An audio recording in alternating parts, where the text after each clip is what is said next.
Vous pouvez connaître l'existence d'une personne de vue ou de réputation, et il est possible que vous sachiez qu'elle existe et rien de plus.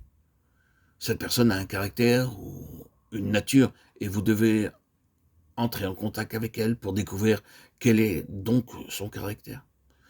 Lorsque vous êtes en présence de cette personne, avec son caractère, un nouvel aspect la concernant fait surface, ce que nous appelons la personnalité. C'est une caractéristique impalpable, mais vous connaissez la personne et le caractère de cette personne par la personnalité qui transparaît et vous influence. De la même manière, nous avons le Père, le Fils, le Saint-Esprit. Le Père est la grande personne. Le Fils est le caractère de cette personne. Le Saint-Esprit est la personnalité, l'impact de la personne et du caractère. Ici, dans l'endroit le plus secret, vous avez affaire à la personne, le caractère et l'influence de la divinité. Les personnes divines. Kérat est appelé en responsabilité dans cette relation. Et c'est ce qui explique pourquoi nous avons cette déclaration additionnelle au verset 32 du chapitre 3 du livre du Deutéronome. Et Éléazar, le fils d'Aaron, le sacrificateur, sera le chef au-dessus du chef des Lévites et aura la surveillance de ceux qui ont la charge du sanctuaire.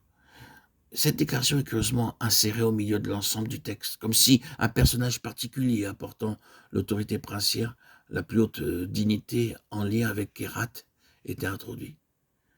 L'explication de ces mots qui surviennent à ce moment-là est simplement la suivante. Qu'ici vous touchez aux choses les plus profondes, les plus élevées, les plus sacrées, les plus solennelles, vous vous trouvez dans l'endroit le plus intime.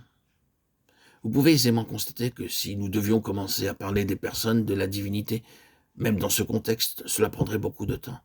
Christ, le Fils, la nature de Dieu, qui peut dire celui qui m'a vu a vu le Père, Jean 14, 9. Encore, je leur ai fait connaître ton nom, Jean 17, 6. Le caractère même de Dieu est introduit dans la personne de Jésus-Christ. Là se trouve la grande personne. Tout ce que nous savons sur la grande personne, Dieu, est qu'il existe. Nous ne connaissions rien de son caractère jusqu'à ce qu'il trouve un moyen de nous le montrer dans des conditions de notre propre humanité. Car nous pouvons uniquement comprendre un caractère que dans les limites de notre propre humanité.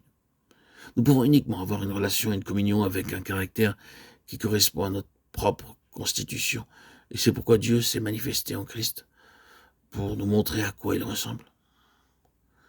Si nous devions commencer à traiter de la grande personne, cela nous engagerait dans un cours théologique.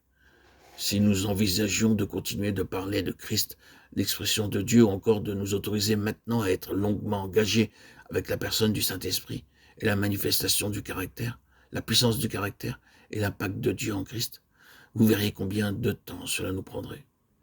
Mais nous voulons seulement montrer que c'est ce que nous avons ici.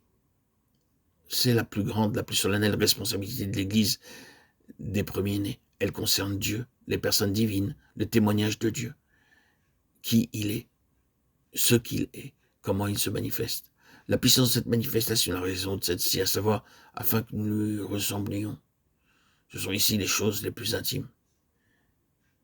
Et alors, il devait nécessaire pour nous d'obtenir ce dont nous avons longuement parlé, et c'est pourquoi l'apôtre Paul a prié, un esprit de sagesse et de révélation dans la pleine connaissance de lui-même. Car cette pleine connaissance de lui-même est un dépôt en tant que fardeau et responsabilité dans l'Église qui est son corps.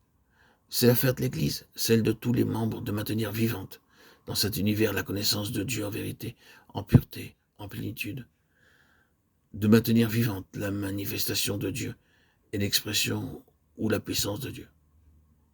Ici donc il s'agit de Kérat, et la responsabilité de Kérat est de garder en vue les personnes divines et de rappeler au peuple de Dieu les grandes réalités des personnes divines. Combien de choses similaires nous trouvons dans le Nouveau Testament, tout exprimant cette réalité d'un à qui nous avons affaire, Hébreux 4, 13. Vous pouvez constater que toute l'histoire de l'Église dans le Nouveau Testament, prise d'un certain point de vue, est relative à ceci, le ministère des fils de Kérat.